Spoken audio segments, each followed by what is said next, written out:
Welcome to another OU Insider Under the Visor YouTube Live powered by Olipop. If you're not a Olipop drinker, you can go to any of your convenient stores local in Oklahoma and or Texas or anywhere that you are watching this from, whether it's Target, Walmart, Whole Foods, Sprouts. They've got it. I guarantee you DFW Marketplace has it. Probably HEB. If not, you Hey, can go to listen, I've drinkolipop.com. I've found this stuff on the islands in Hawaii. So if this isn't an international brand yet, it's as close to it as you're going to get. So, yes, Olipop, folks, the soda that is good for you. It comes in 15 delicious flavors, digestive, prebiotics to enhance digestive health in every can, 9 grams of dietary fiber, no added sugars, no artificial sweeteners, none of that BS. Every single ingredient in one of these cans is natural and delicious. I am partaking of the watermelon lime tonight. And once again, if you order online, you can use promo code CHAMPU20 to get 20% off your first order. Yeah. Love it. Thank Olipop for sponsoring us. Before we get to the news of the day, and I think everybody knows what we're going to talk about here. If you haven't looked at the what do you call it? What would you call the photo at the beginning, Parker? Thumbnail. The thumbnail. There you go. The thumbnail. It's pretty evident what we're going to talk about. But we do have some interesting news for you guys coming. If you are to attend a game day, particularly Iowa State, we are working on a tailgate. We have a OU Insider tailgate. It'll be bring your own beer, bring your own Olipop, bring your own whatever, but we will have food. We will have drinks on hand, obviously. We're going to work with Olipop to hopefully get some there. We're going to do a lot of other things, but we have a member or two working with us right now. It was their idea to come to us. You will get to hang out with us. You will get to be around us before the game. We'll have some good times, watch some college football together in our tailgate. And I imagine it's going to get quite large at some point to where we're going to have to continue to grow it. But more details to come at a later date. Hopefully, some point next week, we'll be able to really pinpoint you where we're going to be. If it's going to even be Iowa State or it will be in October when we kick this thing off. But one way or the other, OU Insider is looking like it's going to have a tailgate. You guys have asked for it, and we're trying to deliver on it. So we're pretty excited about it. Bring your own Percocet too. Yeah, sure. If you want to do that, that's what you do on the side is your thing, man. You have at it. All right. Also, right now, OU Insider, you get 30 days for free if you sign up right now. Go to OU Insider because we're giving away 2 pairs of OU Texas tickets. The drawing is going. I've extended the drawing out. I was supposed to close it off at 7 p.m. I'm letting people sign up or get in there or whatever. I understand it's going to take me forever tomorrow to get through all that and put all the names in and draw it out and whatnot. That's part of the job. But it's not going to be your only chance to win a pair of OU Texas ticket. We spared no expense to make sure you guys know how much we enjoy you guys as Now, members. what he's not telling you is that the tickets are on the upper deck behind the Texas end zone. No, he's lying. They're on they're in section 2, row 16. They are badass seats. Yeah, And listen, we're not going to skimp on you guys. no, It's not how we roll. No.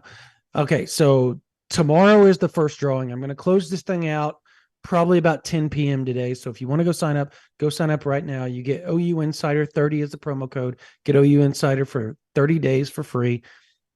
Here's the thing. If you win and then you do the cancel thing afterwards, that's on your subconscious. But give us a try. Give us a try. We're trying to help you out. You help us out. We're going to do another drawing next week. The drawing entry will start on Wednesday at 1 p.m.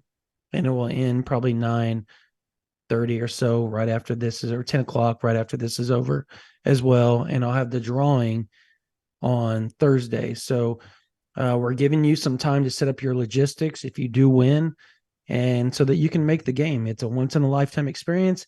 It's on us as far as the tickets go. And we want to thank you guys for being members of OU Insider. All right. So go there right now, ouinsider.com, sign up. OU Insider 30 is the promo, and you get OU Insider for 30 days. All right. Blake Wilson, I won't be able to go to the game this Saturday. Be on my way to Boston, Rhode Island. Thank you so much. Safe travels. But let's get to the news of the day. Lincoln freaking Muleshoe Riley. Why does this guy, I'm very curious, what is happening behind the scenes that we don't know about that demanded another tell-all from Lincoln Riley? Because he only ever does this to combat some other negative PR, right? At least that's been the experience thus far, is he always has a reason why he goes and does one of these interviews. What is the reason? What is the reason why he decides in September of 2023, almost 2 full years after leaving Oklahoma, that he needs to come retell his side of the story and spare no detail as to how difficult it was for him to leave behind everything he'd been entrusted with at Oklahoma? Here's the thing, and this is something I almost tweeted, but I didn't. I figured I'd just express this on the live instead.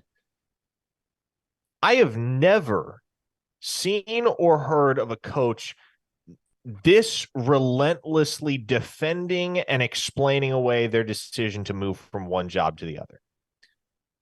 And so that tells me one of 3 things. Either he's wildly insecure, he knows he did people dirty, or both. Those are really the 3 options. There is no other reason why he is still doing interviews about this in September of 2023, almost 2 years after he left Oklahoma. Yeah, some people are saying that the interview was done in June, which is fine. That doesn't matter. Okay. That doesn't change what he said. I mean, 19 still months obviously versus 22 months. Semantics. Yeah, I look. The best part is I really hope when he's talking about breaking in that he's talking about Travis Davidson, Grill Boy, trying to get his grills back, considering that he entrapped the grills in his own in Riley entrapped the grills in his garage where he couldn't get them back. He let him borrow him for the what was it, the Party in the Palace and the Champion Barbecue, and then never got them back. And he kept saying, well, go ahead and keep them. And I've spoke to Travis about this before. He's like, go ahead and keep them. Go ahead and do what you need to do. You're probably going to use them for junior days and all that type of stuff. So it was literally a donation, helping out the university, all that type of stuff. And then he keeps them and he leaves. It doesn't say anything. So this dude is like tweeting, doing all he can to get a hold of Lincoln Riley to make sure he gets his grills back. He got him back. Thank goodness. Get him back eventually. Yeah, he got him back. But here's the thing is why is this a deal? Like, what made this have to be done?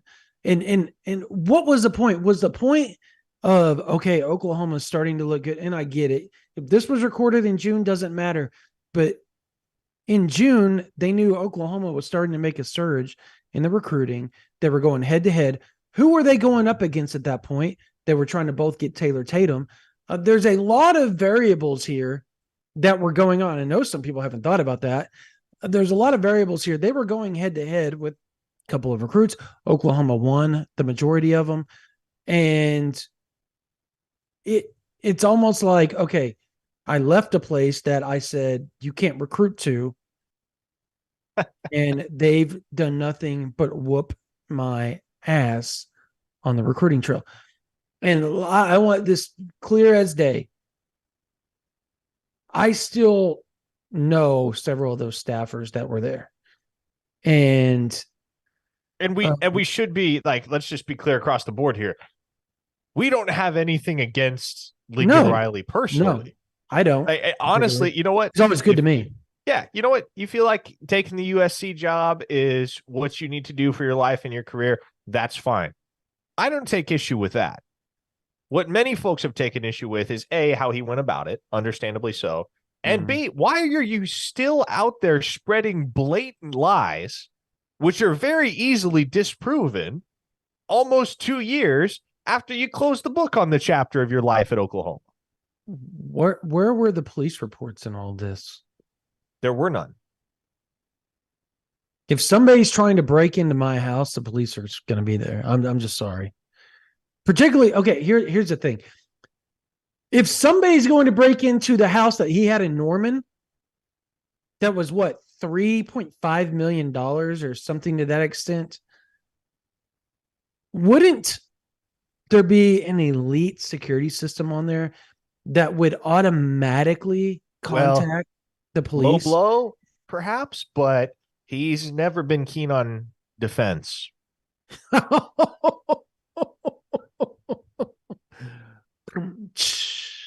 There it is. There it is. That was a low hanging fruit, and you hit it out of the park, bro. Um, yeah, I don't know, and I think we're totally glossing over that he said that he didn't go after players that were on the staff. And then, okay, somebody said that there were two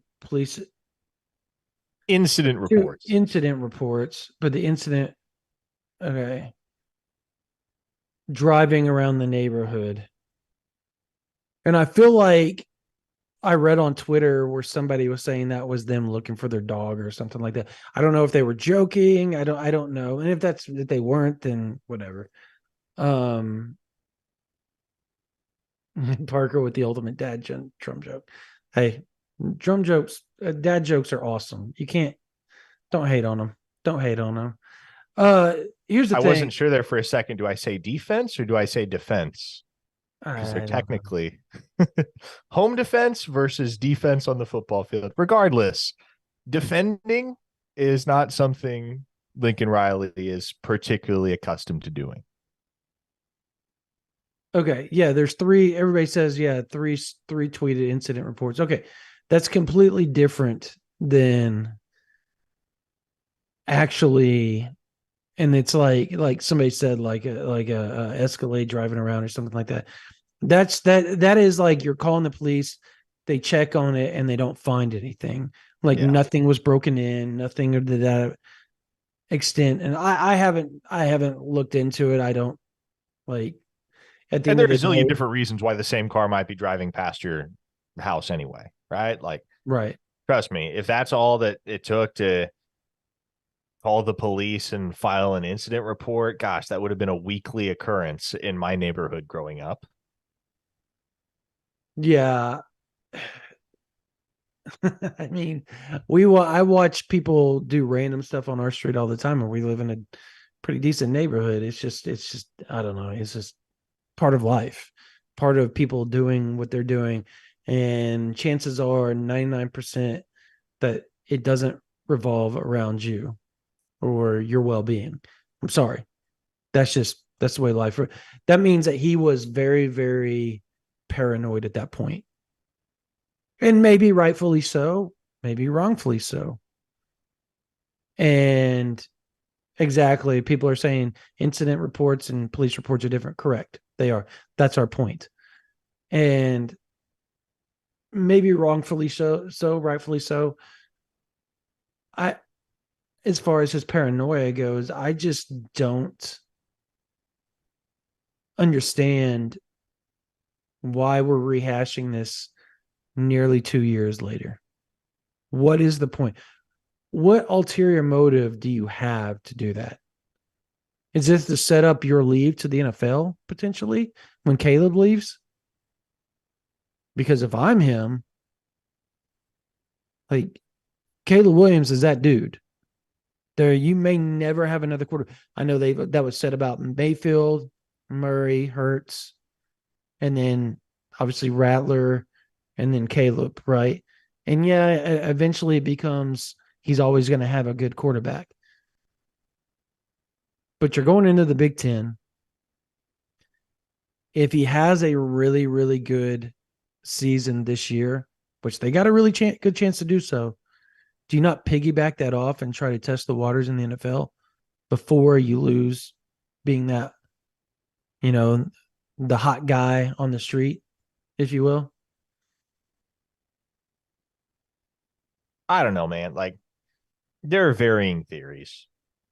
There are varying opinions as far as what the next step is. Hmm. Look, I am of the opinion that playing Big Ten football is never something that he wanted. I am of the opinion that that move, when it was announced in June of 2022, took him by surprise.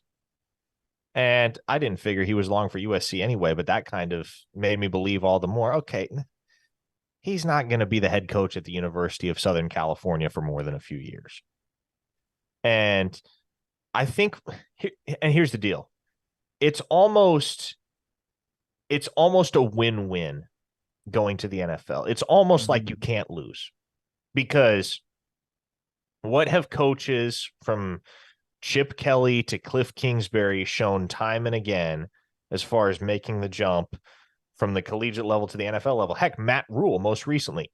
If you make that jump from college head coach to NFL head coach and you fail, you fall flat on your face, there is always a cushy college job waiting for you when you get kicked to the curb in the NFL. Yeah. Always. So why not try and take an NFL job? Yeah, no, I mean, I get it, but everybody kind of says that he was dodging the SEC, and I can't confirm or deny that because that's hard to prove one way or the other. Um, I can't imagine he was very happy about the Big Ten after he got there, but you know, I'd rather do the Big Ten than the SEC if I'm Lincoln, if we're being honest. Anyways, Mongo, $10. Thank you so much, man. I'm sorry, Lincoln. I was just trying to get Travis Smokers back. Shout out to Nigel Smith Sr. There is the weekly shout out by what's he call it? What's the shout outs called for him? He had a name Oh, for it, right? I don't even remember. Did we come up with a label for that? I can't remember. But I anyways, forget. he shout out to Nigel Smith Sr. Obviously, that is Nigel Smith Jr.'s father. Something we do need to talk about because we have not had a live since That's that right. took That's right. place. Very. It's funny how little we have talked about Nigel Smith, really wire to wire in this Yeah. recruiting cycle. Yeah. I mean, he was just kind of the guy that, well, you penciled him into the class, kind of took that one for granted, and we all just assumed, okay, well, he's a Sooner, so why even go there? And then he committed, and for a variety of reasons, right? There have been a number of pressing storylines across the Oklahoma beat in recent days. So it's somewhat understandable, but by the same token, you just had a top 100 player commit this past Friday, and we've hardly Correct. touched on it. We've hardly touched on it. Yeah. He's look, I was there, and so was Miguel Chavis, so was Todd Bates. I didn't think about it at the time, but the reaction, I kind of looked over out of the corner of my eye, and they were high-fiving and chest bumping and doing all the stuff that you would expect them to do, landing the number 82 overall player in the country. That's kind of a big deal in the defensive line. So now you're looking at David Stone, Nigel Smith, Wyatt Gilmore, Jaden Jackson. Depending on what service you look at, all four are 4 stars on at least one service. Nigel Smith is hovering around the top 100 on almost every service. And David Stone is a top 10 overall player on almost every service but one, where he, I believe, is like the 13th ranked player. So regardless, he's a 5-star plus or whatever On3 calls him, or a composite 5-star, just a 5-star in general. David Stone's that dude. And so you have that. You've got Jaden Jackson, who is going to continue to move up in the rankings when, as long as the way his season has progressed so far in 2023. Wyatt Gilmore has continued to move up. He's kind of starting to get 4-star talk. He's a 4-star on a couple, maybe one or two of the surfaces.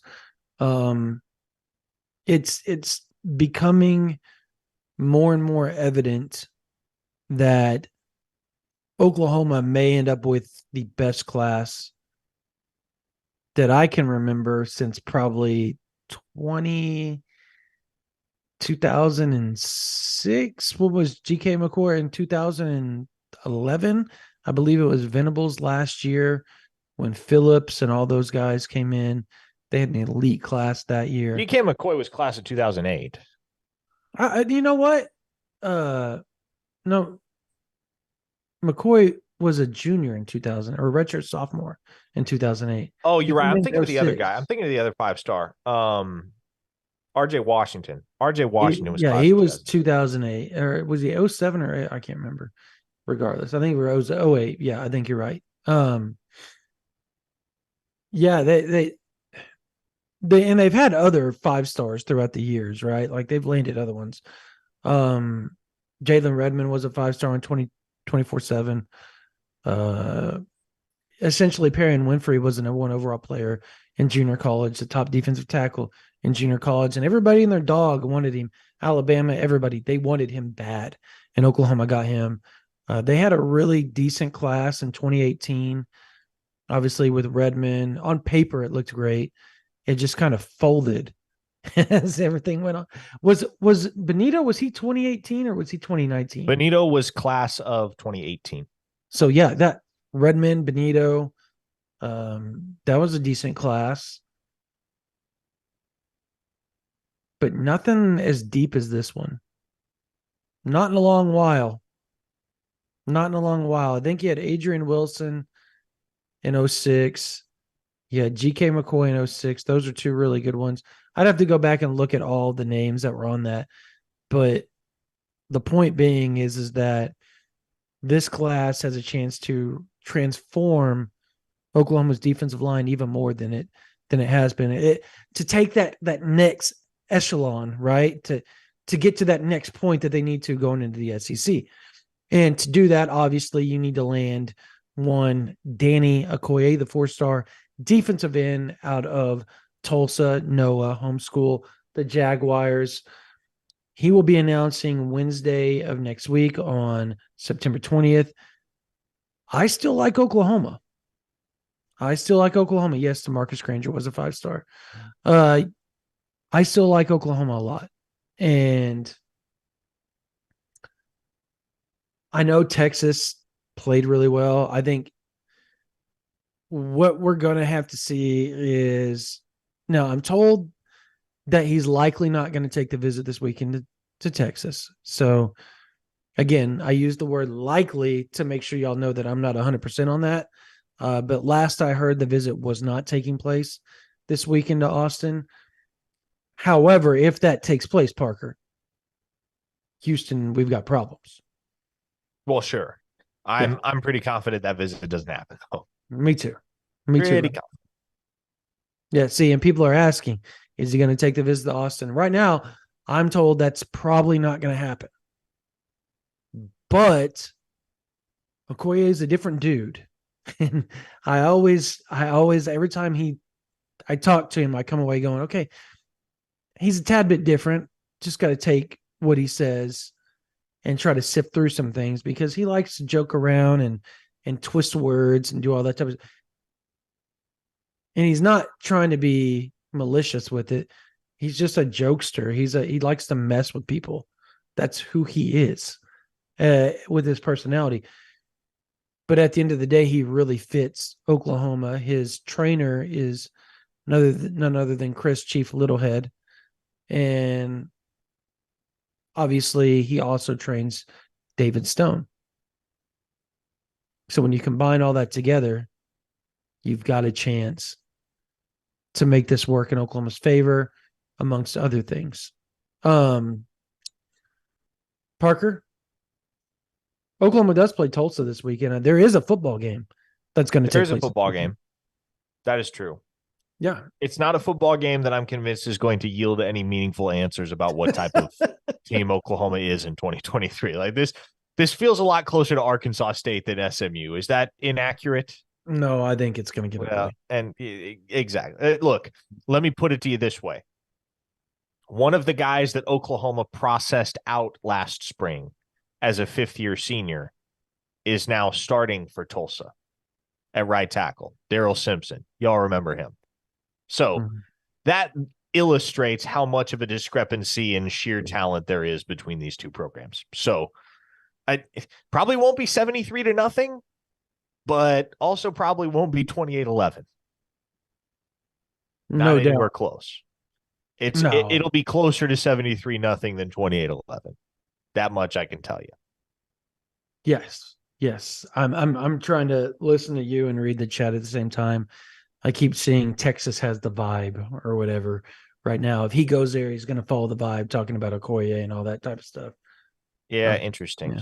I mean, okay, Texas beat Alabama. Impressive win, no doubt. No two ways about it. Nope. Real impressive win. It's 2 games into the season. Yeah, And let's we've seen this. We've seen this before. Didn't they beat top 5 Notre Dame at one point in like well, I think 2016? that was the origin of the infamous Texas's back call. And Yeah. there is no program save for Nebraska in college football today that has more of a capacity for self-sabotage than Texas.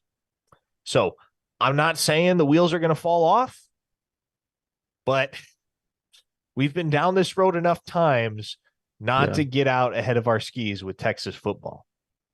At least I would think we're all on the same page in that regard. You give them their flowers for a really impressive win against Alabama. No doubt Oklahoma's going to have a major challenge when they go to the Cotton Bowl on October 7th and have to face off with that program. But Texas is not all of a sudden a national championship contender because they beat Alabama. Any more than Tennessee was a national championship contender last year because they beat Alabama. It takes a little bit more than that. Correct. Okay, so here's my thought on Oklahoma and why I feel it's great and all that they're doing like the whole K-State.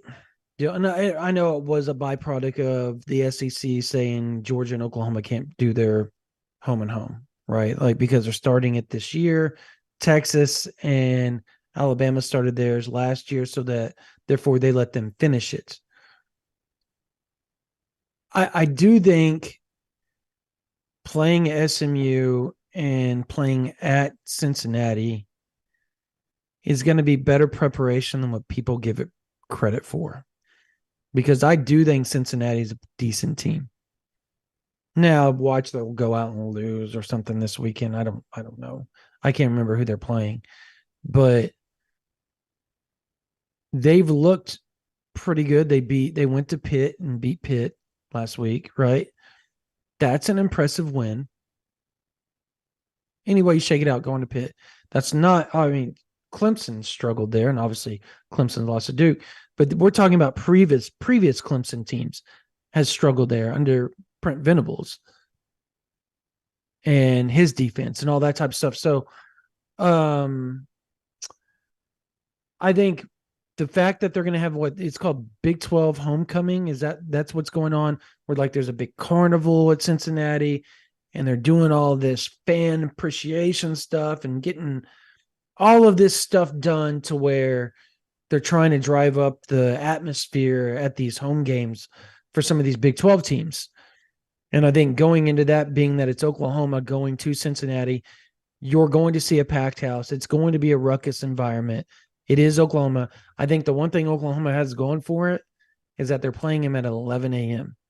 or essentially noon, I guess, in Cincinnati, which is an early game, which means the fans aren't going to have a chance to get as hyped up as maybe they could if it was a 2:30 or 5 game or 6 or 7. And I think that works in Oklahoma's favor. Also, I think at the end of the day, pound for pound, Oklahoma is going to be a better team. That said, I just feel like that is going to help, but the atmosphere is going to help Oklahoma at least prepare for what's to come with Texas. And I know that sounds weird, but you've got to go through some sort of adversity, Parker. Like you've got to get some challenges on the road to get in that loud environment, to get some of these freshmen acclimated into what it's going to be like. Nothing can replicate what is going to happen in Dallas. We know that. But at least you can start getting some sort of semblance of everybody's against you, if that makes sense. Because going to Tulsa, that place is going to be filled with crimson. 75% of it is going to be OU fans. Yeah, 75 might be conservative. Yeah. So they're That'd be a not glorified home game. right. The only test they're going to have on the road up to this point when they go to play Texas is going to be Cincinnati. And they need that. They need that. Cincinnati doesn't look half bad either. No, they look halfway decent. Yeah, they look pretty good. Now, not a Titan by any means, but I can see that Cincinnati team presenting some challenges. Now, I do think Oklahoma is better equipped than they have been in years past to deal with the challenges that a team like Cincinnati presents, especially because Agreed. what was the one thing we talked about all week about SMU and where they could give Oklahoma some issues. So when Preston Stone got outside the pocket and made stuff happen with his legs, we didn't see that at all. We didn't see that at all on Saturday. Oklahoma did a tremendous job of containing Preston Stone and getting pressure on him to the point where if he got outside the pocket, it's because he was running for his life, not because he had any designs on making something happen down the field. So that is an area where I have seen a lot of growth from Oklahoma. I mean, you can draw a conclusion like that based solely off of one game. I think especially with a guy as talented as Preston Stone, and Brent Venables gave him a lot of praise on Tuesday in his press conference. Preston Stone's a good quarterback. Preston Stone is talented, and the fact that the Sooners were able to shut him down as effectively as they did, that speaks volumes for how much growth and how much improvement there has been defensively for this program. So Emory Jones, that's a guy Oklahoma has a little bit of familiarity with, going back to the Goodyear Cotton Bowl all the way back in December of 2020. Gosh, that feels like yesterday and a lifetime ago all at the same time. But I don't imagine Emory Jones should give the Sooners nightmares if they're able to perform the way that they did against SMU as far as pressuring and containing a mobile quarterback. No doubt. I lost my. There we go. Yeah, I agree. The weird part is if you remember correctly, the Florida fans are like, gotta play more Emory Jones. He's the one that does this or that. And all like they loved Emory Jones at that point. And then I think it was Richardson after that. And then it was they had a pretty decent slew of quarterbacks at that point. They just weren't very good. Like they were not on the same level. And they want to sit there and say, if you remember that, they were, oh man, they're only playing this much and they don't have any depth and all that type of. Come on, man. Nobody had depth in that game. Everybody was playing some backups at some point. The majority, I think Oklahoma was missing like 6 or 7 starters, and they still went out there and demolished them. So I think Emory Jones is going to be a tough matchup as far as his legs go, but I'm not. I'm not sold on his accuracy, Parker. Like I feel like he's still that same dude that is very streaky when it comes to throwing. And I looked at his stat line against Pitt, and it wasn't that great. I think he had 60 yards rushing, something like, can't remember, 68 maybe rushing, and I think he had 180 something, 90 something passing or whatever. But he had like 10 or 12 incompletions and like 20 something attempts. Like that is not a good stat line to me for a quarterback. No No, interceptions. He did take care of the ball. I will give him that. yeah, and he's he's always demonstrated some erratic tendencies. I look, I think that is one thing that Tulsa can help prepare Oklahoma for, because whatever quarterback Tulsa does roll out there, it's going to be a guy that can get outside the pocket and run a little bit, whether it's Braylon Braxton or Cardell Williams. So, if nothing else in non-conference play, Oklahoma's getting 2 straight weeks where they're going to have to account for a quarterback that can make stuff happen with his legs and not just his arm. So, I mean, you look for the little things when you have a non-conference slate that is as uninteresting and as milk toast as this one is for Oklahoma.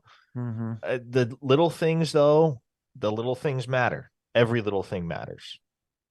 And so with Emory Jones on deck, first game of conference play, first real road test, it'll do Oklahoma some good to have faced Preston Stone and the law firm of Braxton and Williams going on into that Cincinnati game. So, yeah, their defensive tackles are pretty good. All right, real quickly, OU Tulsa game before we move back into recruiting. What is your prediction? I will say Oklahoma. Ooh, they're going to score a lot of points. They're going to score a lot of points.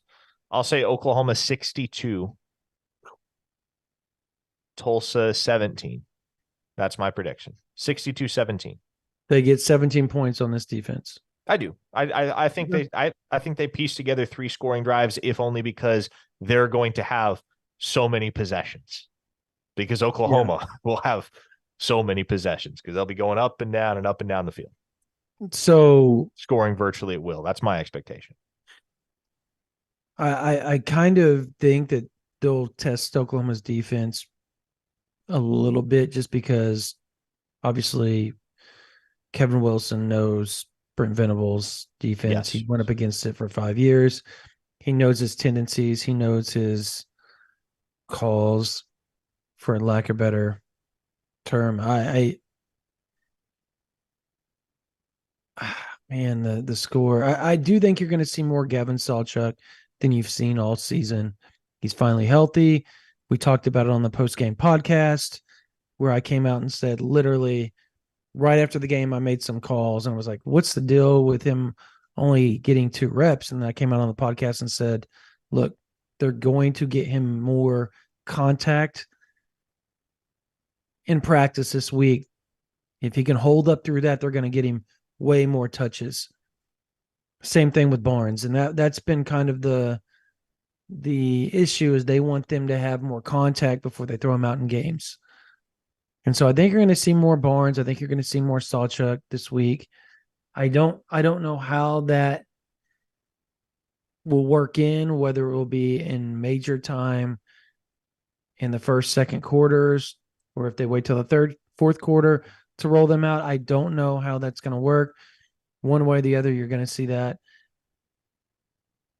I also think you're going to see the ball thrown to Austin Stogner more. I believe that. I Really? believe they're going to start. Yeah, no, I do. I do think the issue with the tight end, and look, I think Dylan Gabriel's a really good quarterback. He's going to win Oklahoma a lot of games. I want to get that out there. I do not think he was the issue on Saturday. I'm going to get that out there. There were drop passes. There were other issues. He was not a problem on Saturday. But I do think he struggles throwing intermediate shots over the middle because of his height. I do think that's a problem. He can't see him half the time. And I think that's where a guy like Jackson Arnold can, because he's 3-4 inches taller, right? Like he's a bigger guy. And so that makes a difference.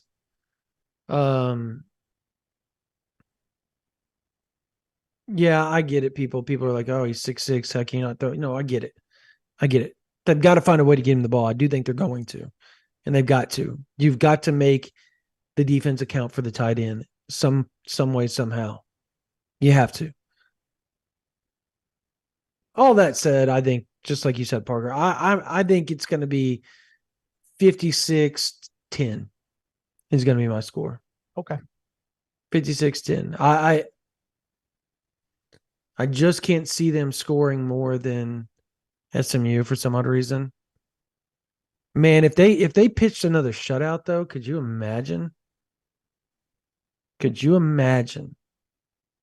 I just don't know that I can see Brent Venables doing that to Kevin Wilson. Just because they're so far. No, I mean that. Like at least allowing him 7 points, maybe, you know what I mean? That's why I got the 10 in there. All right. Perhaps.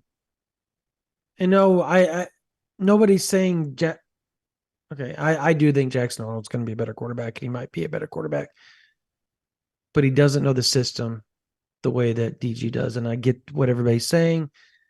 At the end of the day, it's all going to work itself out. Oh, you fans, you've been through this before.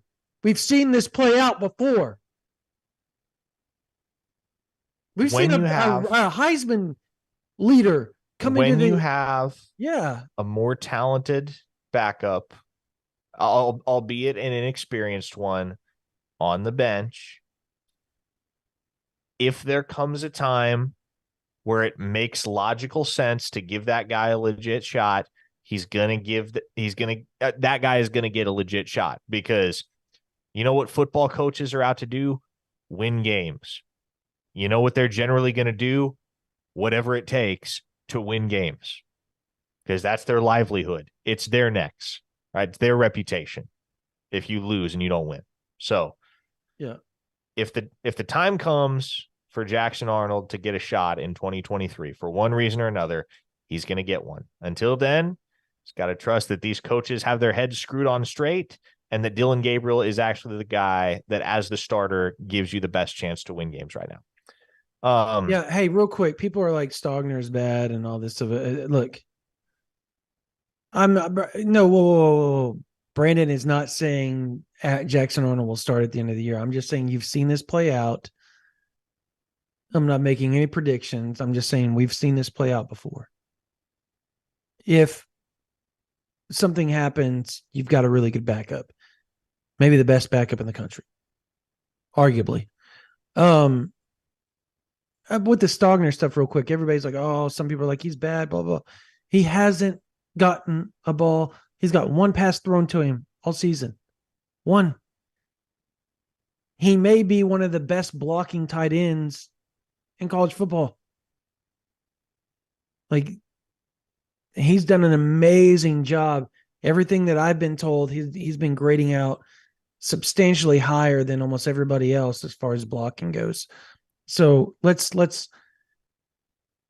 we've all seen him catch passes when he's been given the opportunity through the years. His weak point was blocking back in the day, Parker. That is not the case anymore. He's just as formidable blocking as he has been, as he is as a catcher now. Anyways, let's move on. We know that Oklahoma's going to win this weekend. If they don't, holy crap. Burn it down. Burn it down at that point. Fire everyone. Send all the players to the transfer portal. You joke, but I mean, they lose. Yeah. Yeah, all right. if they lose this week, in their problems. We've had several questions about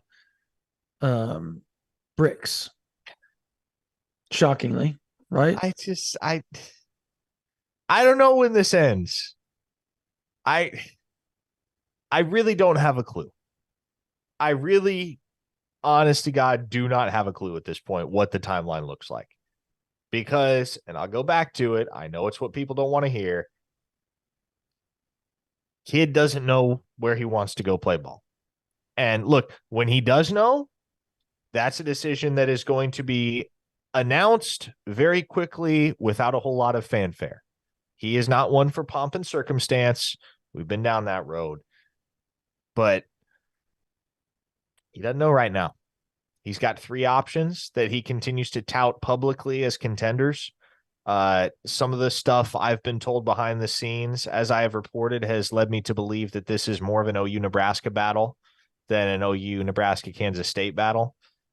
It seems like K-State is a step behind the rest right now. But I think my observation from a couple weeks ago is worth repeating, and that is that if Oklahoma were 2 hours away from home instead of 7, I think he would have been in OU's class long ago. But the distance thing is the main inhibitor, and I I don't know what the Sooners have to do to break down those final walls to get him on board. It's just a waiting game, and at a certain point, you just got to trust that everything you've put in front of the kid is going to see you through. Because I Yeah. feel like just talking to sources involved with all 3 of those programs that are finalists for Bricks, pretty much all of them feel as if they've done about all they can do. Like, well, we don't got a whole lot else to show you. Don't got a whole lot else to tell you. I mean, the pitch is the pitch. Figure it out. And so it's on him to figure it out now. The board has gotten really, really small in 2024, Brandon, because Sooners now have 22 scholarship commits, plus a couple of nationally ranked preferred walk-ons in Andy Bass and Bergen Kaiser. I mean, we're waiting on Devin Jordan. We're waiting on Michael Boganowski, as well as Bricks. We have a date for Okoye. We have a date for Daniel Akinkumi. And then the big unquantified variables are Eddie Pierre-Louis, Jordan Seaton, and, of course, Williams Winery. That's pretty much it, though. And Dominic McKinley. Well, and McKinley, sure. But, man, it's almost as if I don't know if you feel this way. I've Clearly almost kind of seen. mentally started to turn the page to 2025 a bit, because it's just like, well, Yeah. there's not that much left to figure out in 2024, even with the guys that are undecided, right? We know Eddie Pierre-Louis is down to OU and UCF. We know Briggs is a 2-team race. Boganowski, that's a 2-team race. Devin Jordan, 2-team race as well. So it's not like we're completely in the dark about any of these kids. In some cases, we're just waiting on them to make the decision and make the call. Yeah. But this is a fun place for OU fans to be in, I would say, just because there have been so many dramatic recruitments over the years, so many that have dragged on into the fall and even the winter up until National Signing Day. Peyton Bowen is the big shining example from last year, and Williams Winery, that could very much be a similar scenario this year. But when was the last time the Sooners had 22 commits by mid-September? I think 2022. To be Really? honest with you. Yeah. Was the class that big? I just remember they had most of their class done by the point. Yeah, I think October was when they flipped Nick Anderson. Gosh, there was so much turnover towards the end of that class that I start to lose track. Yeah, well, they were in November. They still had Marvin Jones Jr. on board, and he was silented to Oklahoma at that point and was coming in to visit right after Bedlam. Remember, like he was hopping on the plane that Sunday morning and going to be in Norman Sunday evening. He was taking his official Sunday, Monday, Tuesday. Somehow he got that worked out. He was going to commit to Oklahoma publicly while he was there. And I know you fans don't want to hear that, but then that's the truth. And like it was a weird deal. We had a $4.99 here by Taylor Pavey or Pavy. I don't want to mispronounce it. If it's wrong, please let me know. Is Bricks the type of kid just to not commit publicly and just sign on National Signing Day? I mean, I don't see that happening. No, I think Boganowski could pull that off that way if he didn't choose K-State. And I don't know this is a fact, but it would sure keep a lot of people off his back if he just signed and just went to Norman and didn't have to put up with any of this stuff. That is true. And what if his dad's retiring from the military? I think mother works remote.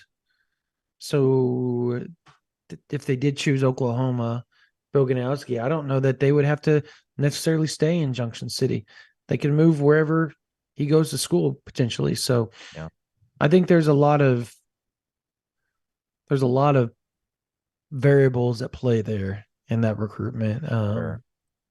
But no, I expect Bricks to publicly commit at some point before National Signing Day because he he wants this over as much as anybody.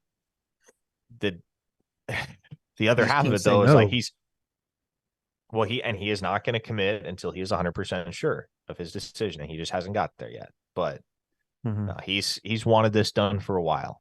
You just you can't rush it when you're not entirely convinced of where you want to go to school. And so I get that. Mongo on the Mongo had a question about yep. Armando Blunt. Yeah, I've been doing some Miami Central kids go one of two places in general, Florida granted. State, Miami. There you go. So yeah, Those are the I one mean two places. you see both those places in his top five. Mm-hmm. That would be an overwhelmingly impressive poll if I, Oklahoma were able to reel in Armando Blunt. I do want to point out that Todd Bates has a strong relationship in that area. Jay Valai has strong relationships in that area. So it is not out of the question that Oklahoma at least gets an official visit out of that. And here, I can't remember what was the kid's name that his brother was on the staff at Miami, and Ruben Bain. Ruben Bain and the former Miami Central head coach, Coach Jones, who I know is on staff at Miami now as well. So they had to get some waiver filled out. That's why he ended up taking all those visits, because he's waiting on the NCAA and a waiver of approval since his brother was on staff and his former high school coach was now on staff at the U. So, like Parker said, Blunt, Oklahoma. I won't be shocked if an official or an unofficial takes place. I will be shocked if he becomes a Sooner as things stand today. Now, I will never count out Todd Bates and Miguel Chavis in anything. We've seen it time and again. They somehow get, a seat at the table. So I don't know. I don't know how they do it, but they do now, and they've started to close out on these things now. So that's big. The name, if I'm an Oklahoma Sooner fan and we're talking 2025 defensive lineman, CJ Nixon, Isaiah Campbell out of North Carolina. He has a strong relationship with a couple of the staffers. His coach has a strong relationship with Miguel Chavis. I believe they played at prep school together, if I'm not mistaken. Don't quote me on that, but I believe it dates. I've talked to the kid a lot. I think it dates back to that point. So there's a chance there. Trying to think, Parker.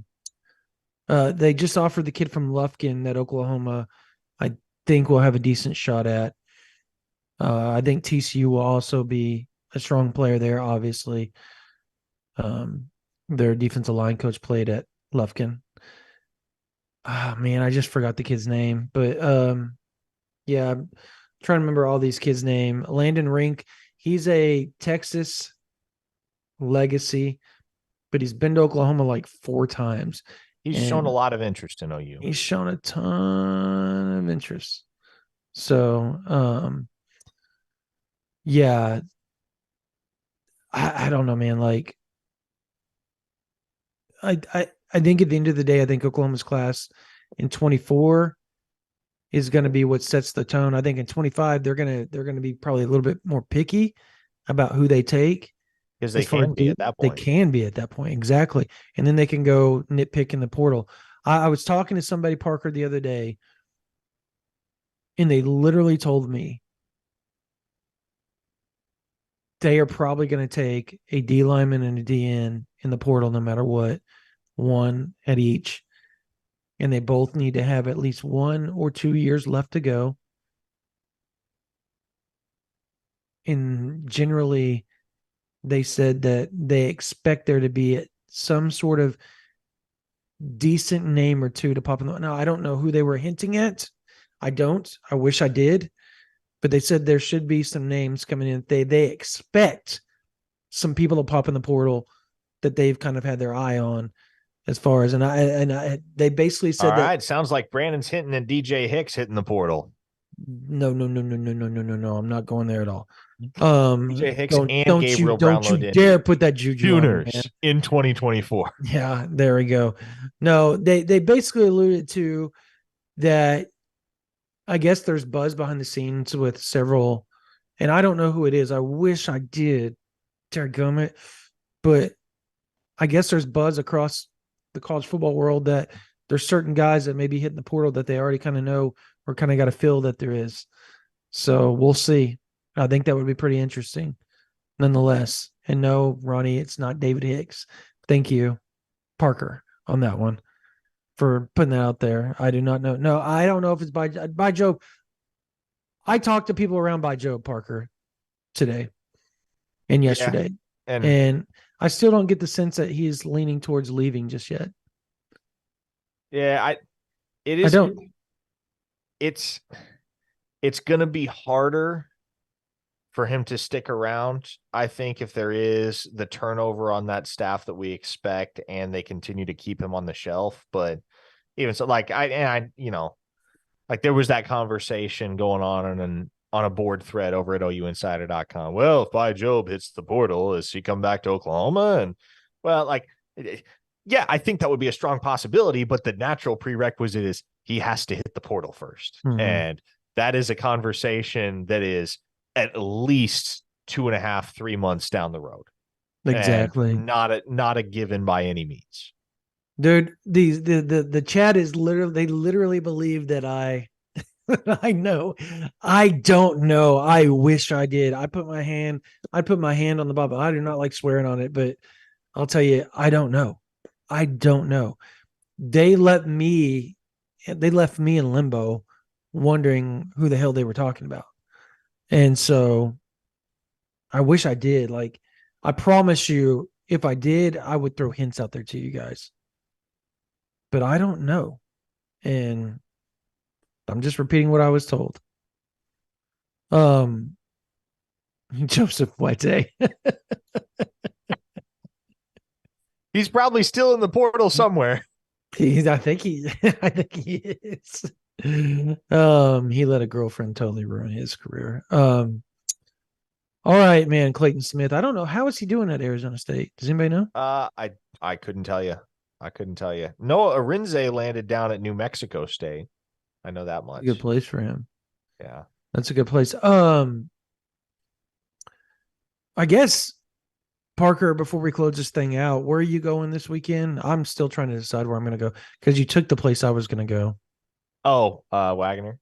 Yeah. Yeah. It'll be my first trip out there to watch Alex Shield Knight, the 3-star edge rusher in the 2025 class. Danny Okoye plays out in Enid if you're interested in making that trip. Danny Coy is what? He plays out in Enid at Chisholm. Oh yeah. That might actually be where I go. I was that's such a long drive, man. Yeah, you do got a 2:30 kick the next day though, so it won't kick Yeah. your butt the way it might for an 11 o'clock. The thing is I'm trying to debate how I'm going to do this. So it's an hour and 45 minutes, right, to Tulsa, correct? Sure. Um, my son plays at noon on Saturday. It's I hate missing my kids' games, bro. I hate it with a fiery passion. Um, but they won. They won last night. He threw 2 touchdowns, so I'm pretty happy about it. Um, so should I go to? I want people. Okay, guys, I want you all to tell me where I should go. I was either going to go to CJ Nixon's game, 2025, top 100 player in the country, defensive end in Weatherford.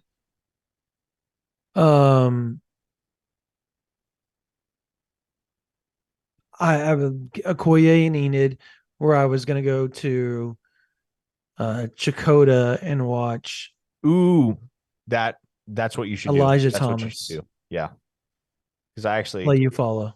when I mapped out my schedule, I was like, okay, 15th of September, either Wagner or Chakota Eufaula. I'm waiting. There we go. We have people up here. We got the votes going here. Let us know. Nixon is Nickson, but I mean, he can be spelled like Richard Nixon for all I care right now. um, let's see here. How long do we want this vote to go, Spencer? Everybody's saying Okoye. Are they? How can you tell? Because you not see this poll running in real time? I do, but I'm not logged in underneath OU Insiders, so that's probably why I don't Okoye's see. got 62% of the vote right now. I knew that's what was going to happen. Blast All you right. guys. Well, the decision has been made for you. All right, I'm going to go do that for you guys. There you go. I'm going to go to watch. I will have to get out to see Elijah Thomas and CJ Nixon soon. I will go see Danny Okoye. I do believe that, actually, I know for a fact Miguel Chavis will be where you're going to be at. At Wagner. Yep. There you go. Makes sense. Just a hunch that I have. So, anyways, so that'll be cool. He'll be out there watching 2025 defensive end, Alex Shieldknight. That'll be that. I mean, I'm anxious to see your highlights of that kid because I want to know how good he really is. He was super impressive at the camp. He was super impressive. Oh, he was good. All right. Everybody's telling me to stay and go to my kids' games. Don't go cover the Tulsa game. Go to your kids' game at noon on Saturday. Don't do your job. I agree, guys. Parker, do you agree? Yeah, exactly. All right. Anyways, all right, no, they do. They grow up fast. I mean, he's 11 you now, and I'm freaking felt like he was born yesterday. And then my middle is 8. And yeah, Okoye is hurt, by the way. Yeah, he is hurt. Yeah, I don't know if he's going to play this week. He's been hurt. I have to ask him before I go out there. So if I don't go out there, I'm going to go. What was second? Chakota. Just go to Elijah. So if he's hurt, I'll go to Elijah Thomas. Anyways, all right. Yeah, that's going to do it for this version of the OU Insider Under the Visors YouTube Live. I really appreciate you guys. I mean, we cannot thank you guys enough for being on here with us. You can go to ouinsider.com right now. You can type in and go and log in or sign up or whatever. Get yourself a screen name and go and sign in at the promo and says OU Insider 30. You type that in there, the promo, and you get us for 30 days. That means you'll get us all the way to September 13th or 14th. One way that for free. We're giving away OU Texas tickets, and I'm going to leave this thing up until for you all to be able to go sign up until 10:30 tonight. So you log off here, go to OU Insider, go sign up, and go type in OU Insider 30 on the promo. Or you can go to the link that we have on our Twitter, and it'll take you to it. I think I have the promo link on one of the OU Insiders. Just scroll down through our Twitter, and you'll find where it says OU Insider promo. And it should take you to the promo, and it should automatically type in OU Insider 30. If it doesn't, just type in OU Insider 30 where the promo is, and you get us for free for 30 days. And then you can go sign up or go and talk or whatever you want to do, put Boomer or whatever in the thread that has the drawing entry for OU Texas tickets, and you can win. And guess what? We're going to give away another pair next week. Drawing starts on Wednesday at 1 o'clock. We'll end around 10:30 on Wednesday night. We have the drawing on Thursday, announcement of the winner. I'll wake up or that night, I'll start inputting all the names into our little app wheel that we use and automatically draw it out. So we've given away 40 tickets to 20 different members since the start of the season, Parker. That is amazing.